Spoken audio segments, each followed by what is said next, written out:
I know that we are a very long way from any votes in the 2024 presidential race.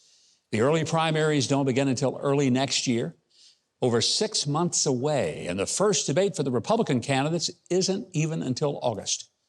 But that doesn't stop nonstop polls and speculation as to who is leading and who's going to win. And frankly, any of the predictions or polls at this point just don't mean much. It's like trying to determine how good a cake is going to be when you're just sampling some of the raw ingredients of the recipe before you even measure and mix and cook. I mean, I doubt you would base your view of a chocolate cake on the taste of raw flour, a raw egg, a stick of butter, or dry cocoa powder, right? Well, more important than who has great poll numbers right now is who has a message that excites people, that gives voters a hope of a candidate who cares about people like them and who can stand and deliver when it comes to policies that makes our families safer and more secure, and who can stand up to the bullies of the world and those in our own country and fight back on behalf of the rest of us. Now, having been a participant, or shall I say a victim, of 2 presidential races, and I've also run 5 marathons, believe it or not, I can tell you that running for president is a marathon. It is not a sprint. And the issues that start out being the most important may not even be the most urgent by election time.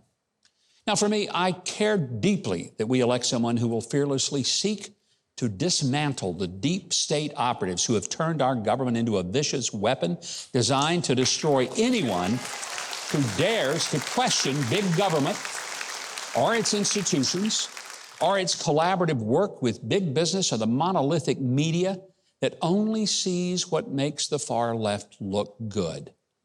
Frankly, I'm less concerned about how old the candidate is than I am about if the candidate has the mental capacity to fight for us and the physical stamina to endure the rigors of the campaign and being able to serve should he or she be elected. And to that end, I do have some doubts that Joe Biden is up to the task. And here's why. This past week, he uttered some bizarre gibberish during an event to push for gun control that was not only completely disconnected to the event, but disconnected to reality. Watch. All right. God save the Queen, man. There's a gun control rally there. God save the Queen, man. Where'd that come from? I mean, the Queen is dead. Sorry, but she is. So it's too late to save her unless Joe is talking about Queen Latifah. Or maybe the British rock band Queen. I don't know. It just didn't make any sense. And then after that, he again had to be let off the stage because he seemed confused whether the event was even over.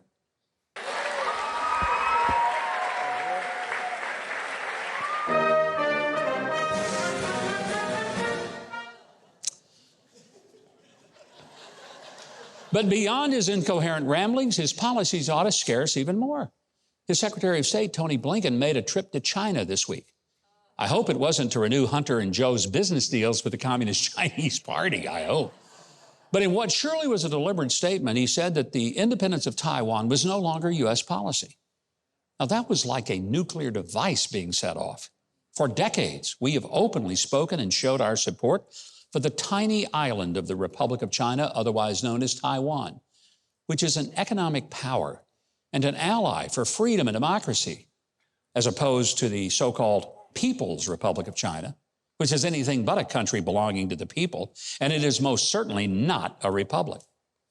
Even Democrat Speaker Nancy Pelosi visited Taiwan to show her support, as now Speaker Kevin McCarthy.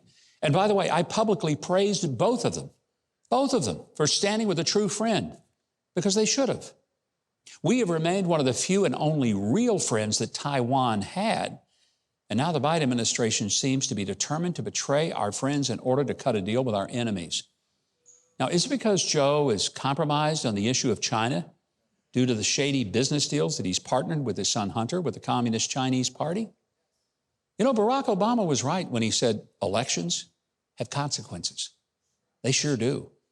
And it's why every American had better plan on voting to give us some different consequences than those that we're getting under this current administration, with open borders, higher taxes, runaway inflation, reckless spending, and energy dependence on foreign oil, and his family deals with the devil.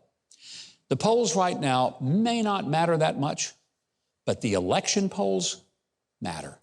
They really do matter. If you haven't subscribed to the channel yet, I hope you will now. The button is just below this video, and there's a little bell next to it. If you click on those, YouTube will reluctantly start letting you know when we've got a new video uploaded.